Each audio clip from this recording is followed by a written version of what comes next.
Nami has been victimizing pirates her entire rise to becoming the weather manipulating, happy punch unleashing master navigator of the Straw Hat pirates we have today. Nami's battle IQ, wits, and overall character evolution is severely underrated, which is why on today's One Piece deep dive, I'll be giving a complete analysis on every single Nami fight and or victim.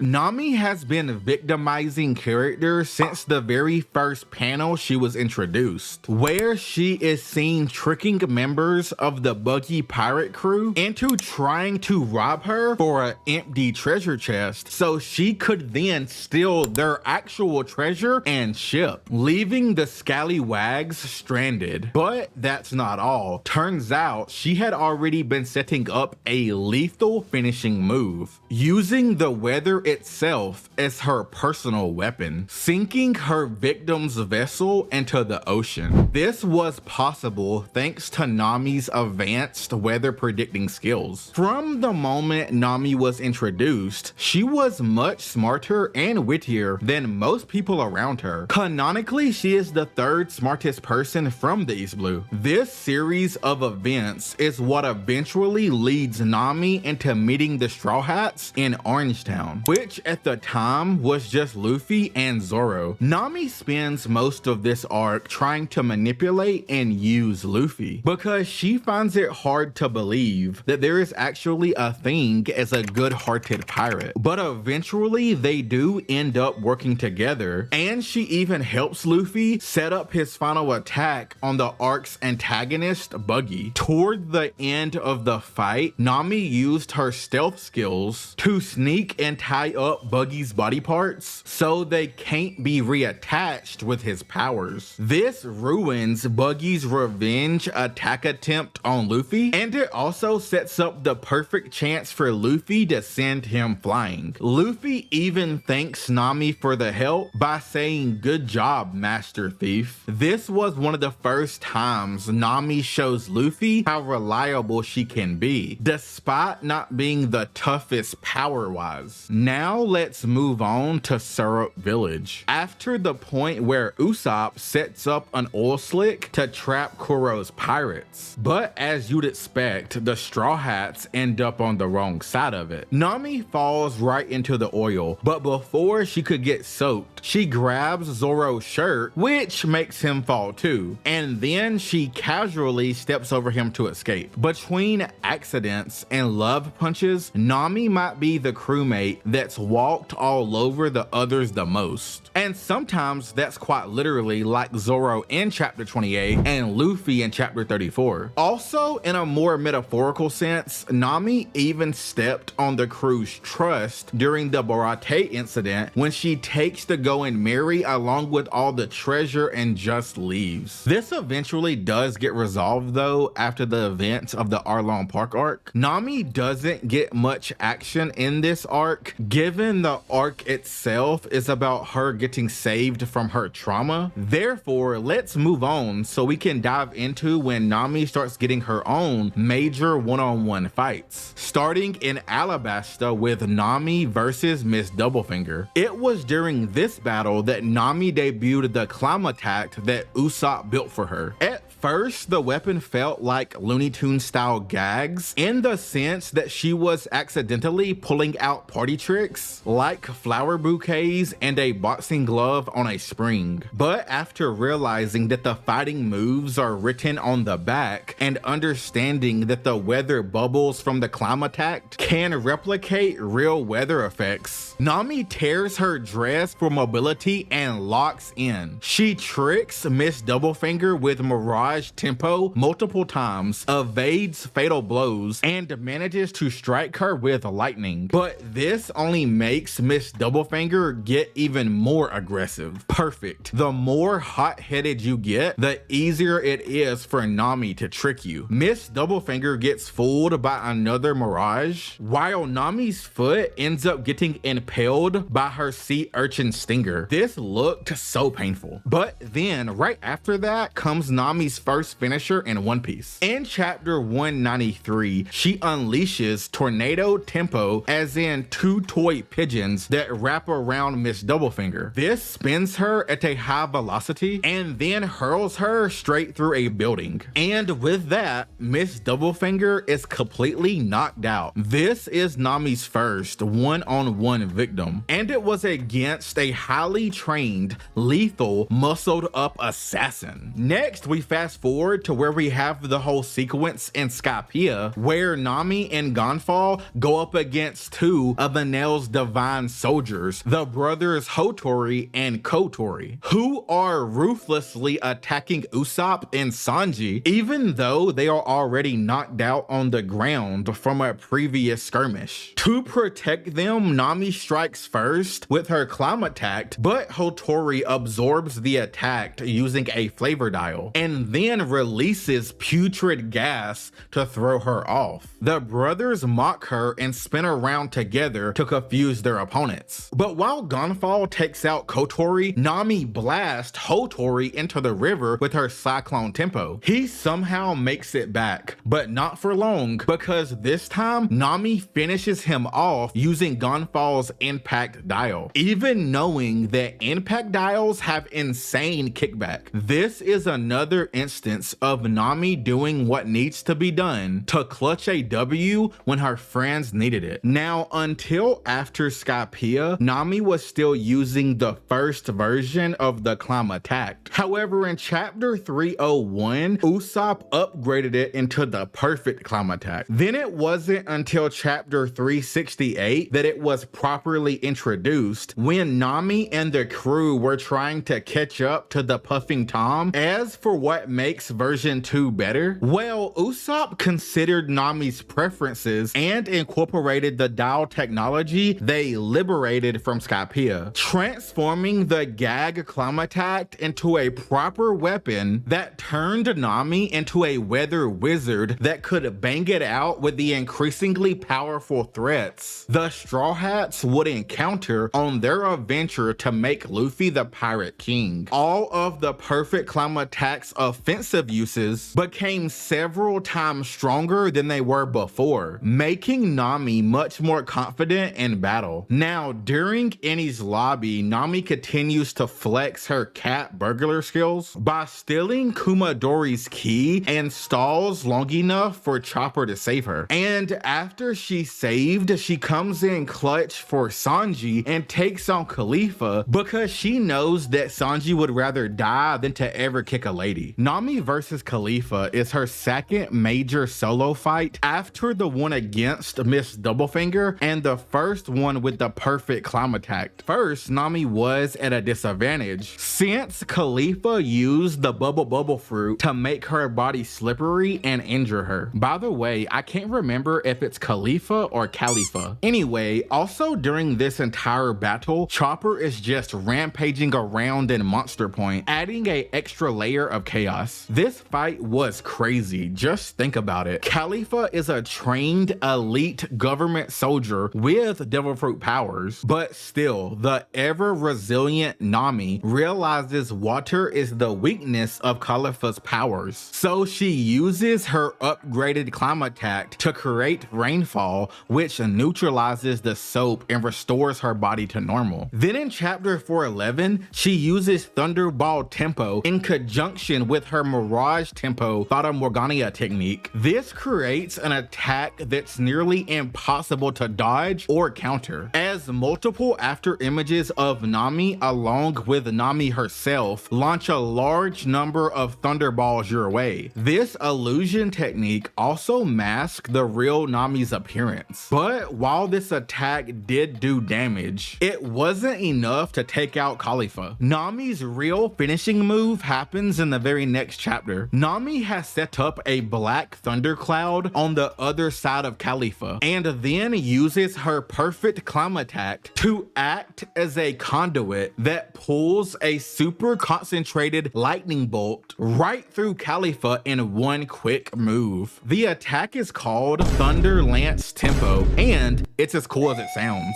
By the way, this is Nami's strongest attack pre-time skip. Like how this is your strongest chance to guarantee you get more of the deepest dives into all things One Piece. Just like this video and subscribe. No pressure, but if you don't, I'll tell Sanji you're hating on the Nami Swan video. Next, we head straight into Thriller Bark. There, Nami ends up as the target of this absolute creep named Absalom. He can be summed up as the invisible pervert. Dude was straight tripping in the shower scene in chapter 446, but Nami would get her get back in chapter 471. And this was after Absalom had already been roughed up by Sanji. A fight I covered in my The Victims of Vinsmoke Sanji video, but yeah, with just a single hit from Nami's thunder charged swing arm, Absalom is completely cooked, literally. Technically, this is Nami's last victim before the time skip. That's not to say Nami doesn't participate in any more fights, but they are all collaborative efforts, like how she helps the crew against Oars later in Thriller Bark. And then at Sabaody, when they're up against the pacifistas, Nami fires a Thunder Lance tempo right through PX4's torso. The attack does some serious internal damage, which causes the pacifista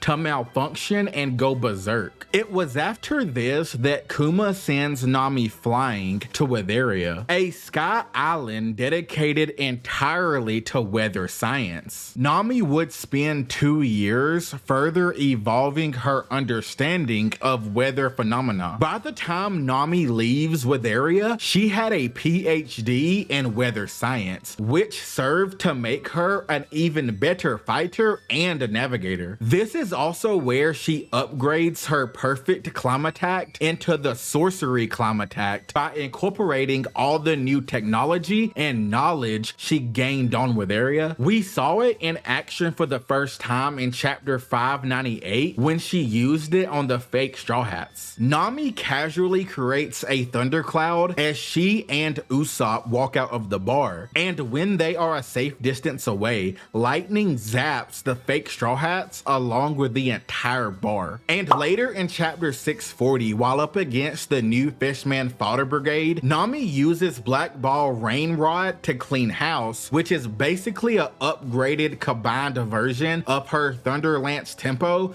and Thunder Charged swing arm. When we get to Punk Hazard, while Nami was plenty relevant the entire arc, it wasn't until the end where her and Usopp get to flex some of their real offensive power and moves. In chapter 695, Buffalo and Baby 5 grab Caesar and try to make a quick escape. Law prepares to stop them, but Nami and Usopp tell him to leave it to them. Nami then launches a weather egg, which creates a giant thundercloud above the two, and then she zaps them with an attack called Thunder Breed Tempo. It's basically a concentration of lightning from a thundercloud into one powerful blast. No joke, at this point, I bet most of Nami's opponents probably assume she has devil fruit powers because she straight up creates and manipulates wind, lightning, water, etc. Nami's attack completely knocks out Baby 5, a one-hitter quitter on a higher up in a warlord's crew. As Baby 5, Buffalo, and Caesar fall out of the sky, Caesar pleads with Buffalo to save him, but multiple projectiles fired by Usopp quickly take him out. And then the last projectile from Usopp turns out to be a pair of sea stone handcuffs for Caesar to negate his powers and to capture him. I cover this and every other fight from Usopp's POV in my The Victims of God Usopp video. It's one of my favorite videos I've done. If you're a disciple of the Church of Usopp, it's a must-see. Moving on to Dressrosa, Nami didn't really stick around long enough for any of the main action. I mean, yeah, there's that fight with Giola and her art, but the credit for that goes more to Brooke, so let's head over to Kazao, where we finally get another Nami 1v1, even though it's more of a misunderstanding than a fight. Nami versus Wanda, but since Wanda was already weakened from the gas attacks following Jack the Drought's invasion, it barely lasted a single page before Nami pinned her down. Wanda then reveals some explosives she was going to use to blow them both up. Fortunately, Tristan and Pedro appeared and explained that Nami and her group are not with the enemy. Okay, so I'm excited about this next segment because the Whole Cake Island arc has some of Nami's finest moments. Right before Nami leaves for Whole Cake Island, Usopp shows off the upgraded sorcery Climattack. I love how Nami's weapon keeps evolving alongside her, and this upgrade has actually been a long time coming because, as it turns out, back when Nami first reunited with Usopp on Sabaody, she asked him to upgrade her weapon. And so Usopp and Frankie made the Climattack lighter, more compatible, but still packed with all the functions of the earlier versions. The coolest new feature to me was how now her Climattack can extend like Goku's pole from Dragon Ball. We see this in action in chapter 835 when Nami extends the Climattack to repel Brûlé and break free of her hold. And speaking of Brûlé, she is Nami's first victim in this arc. In chapter 837, Nami uses Thunderbolt Tempo to send her crashing straight to the ground. And right after that, she also figures out that the homies are all afraid of Lola's Big Mom Beaver card, which she immediately clocks as useful as a deterrent from homies and Whole Cake inhabitants. Now let's fast forward a few chapters to Luffy's first major fight in the arc. It was against Charlotte Cracker, one of Big Mom's top 3 sweet commanders, and Luffy was having an extremely hard time in this battle. It actually wasn't until Nami joined the battle that Luffy was able to start making progress. For 11 hours, Nami stood in King Bomb's mouth and created one rain cloud after another. Nami's rain softened Cracker's biscuit soldiers and made them easy for Luffy to eat. And while Nami does wonder if Cracker could produce an infinite number of biscuit soldiers, she also adds that Luffy is going to be the Pirate King, which means his hunger holds no bounds. She then uses a weather egg to create more rain, and with that, Luffy uses Gear Forward Tank Man and sends Cracker flying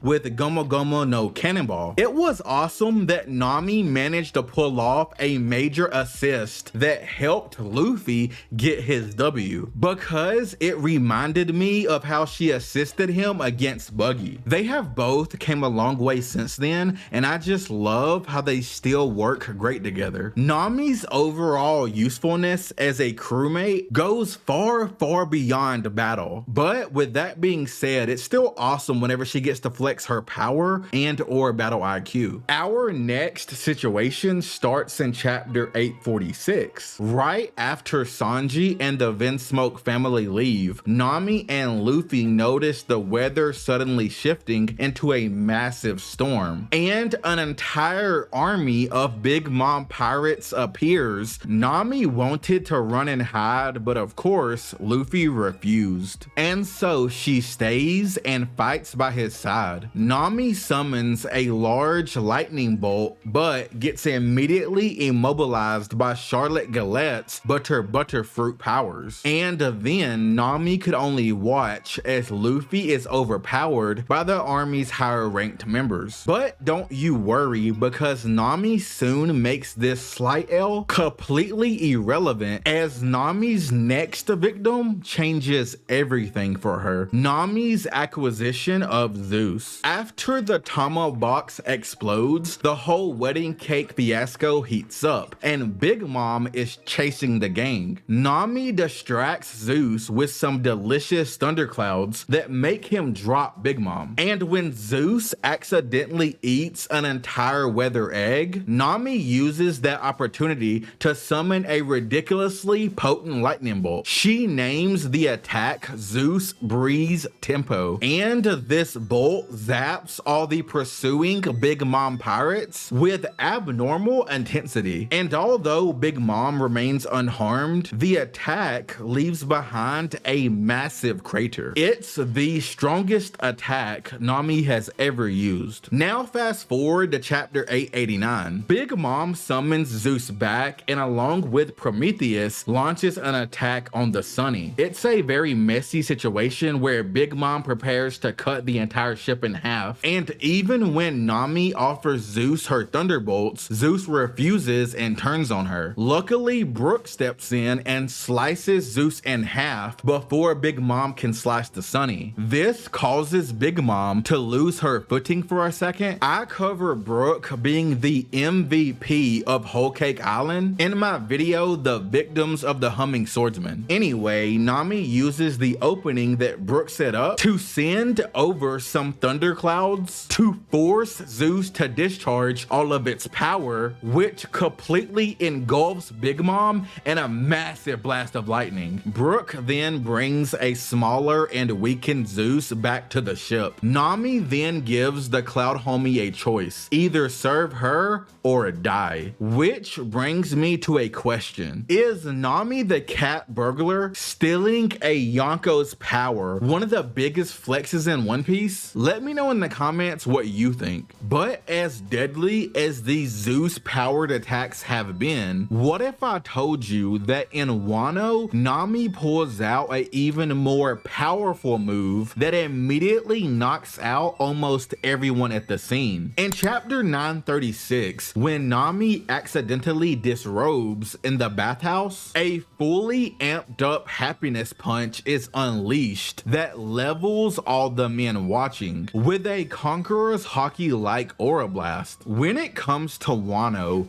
most of the real action took place during the Onigashima raid. Nami and Usopp spent most of their time running and trying to avoid death. You have to understand, Kaido's crew is known as one of the strongest pirate crews ever. Even his fodder have devil fruit powers, and there were 0 weak members in his officer or named ranks. Even Jack, who became a meme in the community, in world is known as a walking calamity. This war was a hellscape, and as a navigator, even just surviving would have been an accomplishment. However, that being said, Nami would still get into some serious battles and have some moments that entered into my top 5 Nami scenes. At one point in the war, Nami and Usopp are both badly injured by Ulti's repeated headbutts. Ulti was a member of the Tobiropo, the 6th strongest Shin-Uchi of the Beast Pirates. She also is an ancient zone devil fruit user of a dinosaur that specializes in headbutts. So yeah, to say Ulti's headbutts are deadly isn't an understatement. Usopp is basically knocked out. Ulti grabs Nami and tells her to say that Luffy would never be Pirate King or she's dead. Usopp, who sees it as the only escape, even encourages her to say it so she can live. Nami doesn't want to die, but as she thinks about it, she realizes she would rather lose her life than let those words leave her lips. So she locks in and declares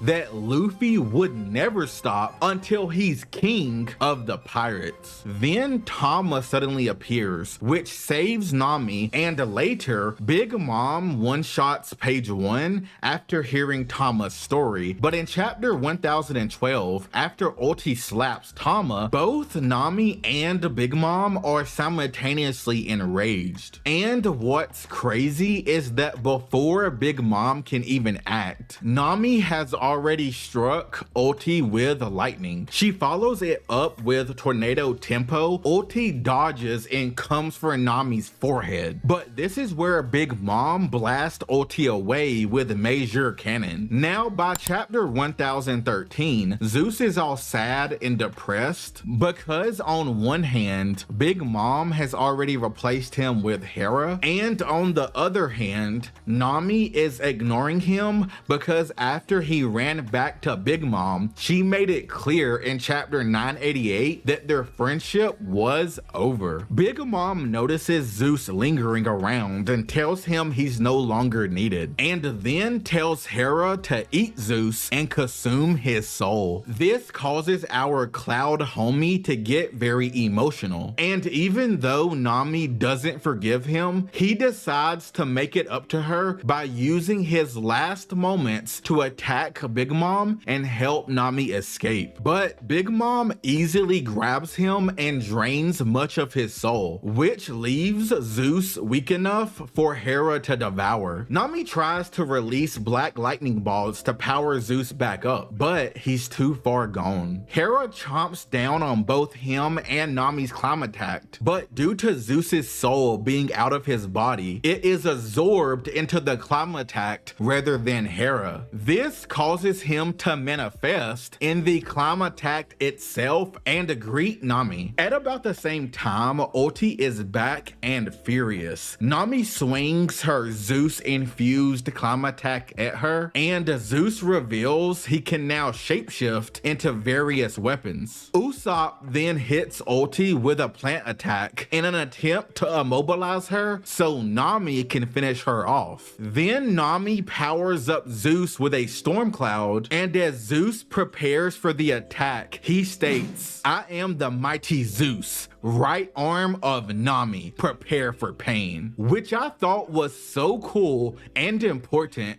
to symbolize they are true partners now, making their attacks even more powerful. Nami swings her weapon, sending Zeus or Fluff on the attack in the form of a divine punishment level lightning blast. However, Ulti dodges, but that's not a problem because now that Zeus is one with the Climattact, he can now change the direction of the attack even after it's been launched. Kinda like a lightning homing missile attack, Ulti thinking the attack missed, and as Zeus shifts the lightning bolt's direction, he replies, "My job's not over until I hit the target," and strikes Ulti head on with maximum intensity, just frying her to her core. Nami's use of lightning-based attacks is one of the reasons she was such a good matchup against Ulti. Ulti's exterior is insanely tough, but Nami's lightning attacks also do internal damage, and Ulti's insides were already weakened from Big Mom's previous attacks. So with this last blast, Ulti was finally down for good. To me, the Nami versus Ulti battle arc was more than just another Straw Hat fight. All of Nami's Onigashima conflicts were about her evolution as a character, as a fighter, and as a Straw Hat. During the Onigashima raid, Nami reaffirmed that she is one of the most loyal Straw Hats. She believes in her captain down to her very core, and she would die before she ever disrespected the dream of Monkey D. Luffy. Hell, Nami even straight up turned up on Kaido himself after he claimed he killed Luffy. Nami told him to stop bullshitting because he could never beat Luffy, and that's on gang. And when Luffy says he'll win, he'll win. By the way, none of this is an exaggeration. Then Nami asks Luffy to wake up, and he does. I absolutely love how Oda is handling Nami as a character. Moving on to Egghead, besides Nami beating the daylights out of Luffy and shutting him into a sea stone cage and flashing her so-called Conqueror's Haki at Jinbei, overall there isn't really an actual W from Nami when it comes to combat. I mean, in chapter 1077, she does strike S-Shark with a lightning attack, and given he's a water type, it was relatively effective. Oh, and there was a great moment in chapter 1113 when when Nami, Zeus, Usopp, Chopper, and Brook protect Robin from a bloodlusted Saturn on Nami's order. And finally, we're at Elbaf, where Nami actually caught a victim pretty early on. In chapter 1129, as the giant road was in the middle of his weeaboo freakout, Nami had Zeus strike him with a massive lightning blast from above. The scale of this attack was genuinely insane. When you consider how it completely engulfed a giant, you realize just how impressive it is. Just like I'm impressed you made it to the very end of this video. Drop strawberry, the emojis, or the word in the comments so I know you're a real Nakama.